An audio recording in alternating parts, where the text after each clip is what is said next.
చాలా మందికి జ్ఞానదంతాలు రావట్లేదు. అసలు రాని వాళ్ళు చాలా మంది ఉన్నారు. ఉన్నారు. కానీ లోపల పెరుగుతూ ఉంటుంది. ఎక్స్‌రేలో కనిపిస్తుంది. దాని పొజిషన్ అంటారు కదా! అది ఎంతవరకు పట్టించుకోవాలి దాన్ని? పట్టించుకోవాలి. పక్క టూత్ మీద ఎఫెక్ట్ అవుతది. హుహు. అదేంటంటే స్ట్రెయిట్‌గా ఉన్న టూత్ మీద క్రాస్‌గా వస్తుంది కదా! హ్మ్. ఇక్కడంతా తిన్నదంతా దాంట్లో ఉంటుంది. సో, ఈ ఈ టూత్ ఖరాబ్ అవ్వటం కాకుండా పక్క టూత్ కూడా ఖరాబ్ అవుతది. 2 ఖరాబ్ అవుతాయి. ఫర్ ఎగ్జాంపుల్ మీకు ఇదనుకోండి. ఇక్కడ దిస్ వన్. హ్మ్.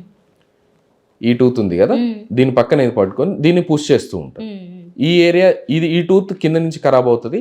ఈ టూత్ ఖరాబ్ అవుతది. సో, ఈ 2 తీసేయాల్సి వస్తది. ఓకే. మళ్ళీ తీసేసిన తర్వాత పైన దానికి సపోర్ట్ ఉండదు. సో, ఇది కూడా తీయాల్సి వస్తది. సో, ఇప్పుడు ఒకటి తీయకుండా ఉంటే ఈ 3 ఖరాబ్ అవుతాయి అన్నమాట. సో, ఇప్పుడు ఎఫెక్ట్ అయింది, క్రాస్‌గా ఉంది అని తెలిస్తే తీపిచ్చేసుకోవాలి వెంటనే. అది.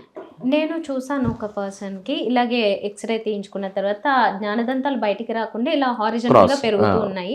దానివల్ల ఈ ఫ్రంట్ లైన్ అలైన్‌మెంట్‌లో కూడా పోతది. తేడా వస్తుంది. దగ్గరకు వచ్చేస్తాయి. ఒక్క పన్నే అంటే అవి కాదు ఇవన్నీ వస్తాయి. టూత్ పుష్ చేస్తూ ఉంటది కదా! ప్లేస్ సరిపోదు.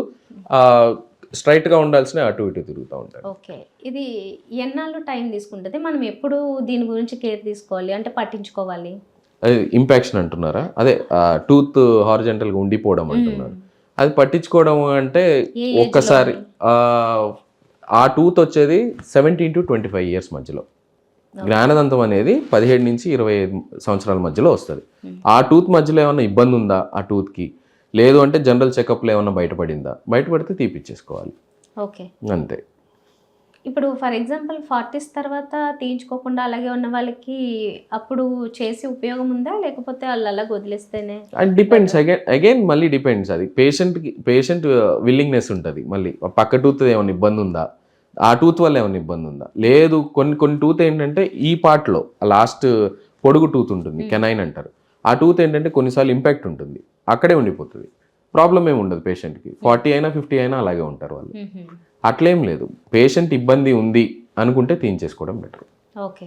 సో, ఈ ఫ్రంట్ పళ్ళు కొంతమంది ఎప్పుడైనా విరిగిపోతే ఏదైనా పోయినప్పుడు ఇదివరకు చూసాను నేను గోల్డెన్ లేకపోతే సిల్వర్ ఇలాంటి మెటల్స్‌తో వాళ్ళు ఎంత అఫోర్డ్ చేయగలిగితే అలాంటి మెటల్స్‌తో చేయించుకోవడం. ఆహ్, అది బెటర్ అంటారా? లేకపోతే ఇంకా వేరే అదర్ మెటీరియల్స్ ఉంటాయి కదా! అది సజెస్ట్ చేస్తే నా బెటరా? ఒపీనియన్‌లో మెటల్ ఎప్పుడైనా బెస్ట్ ఆప్షన్. హ్మ్. 2 పద్ధతులు ఉంటాయి. మెటల్ ఒకటి, సిరామిక్ ఒకటి. హ్మ్. సో, మెటల్ కాంబినేషన్‌లో ఒకటి ప్యూర్ మెటల్ ఉంటుంది. ఐదర్ కలర్ కాంప్రమైజ్ కాలేదనుకోండి వాళ్ళు బ్లాక్ అయినా, గోల్డ్ అయినా, సిల్వర్ అయినా ఏదైనా పర్వాలేదు నాకు అనుకుంటే metal is the best option. దానికి ఇంకొకటి ఏంటంటే దాని మీద కోటింగ్ లాగా మన టూత్ కలర్ మెటీరియల్ ఉంటుంది సిరామిక్ అని చెప్పి. ఆ మెటల్ మీద సిరామిక్ పెడతాం. సో, అదేంటంటే బయటికి మనకి టూత్ లాగా కనిపిస్తది. లోపల మెటల్ సపోర్ట్ ఉంటుంది. ఇంకోటి లాస్ట్ థింగ్ ఏంటంటే టోటల్ సిరామిక్. మెటల్ ఉండదు అసలు. Zero metal.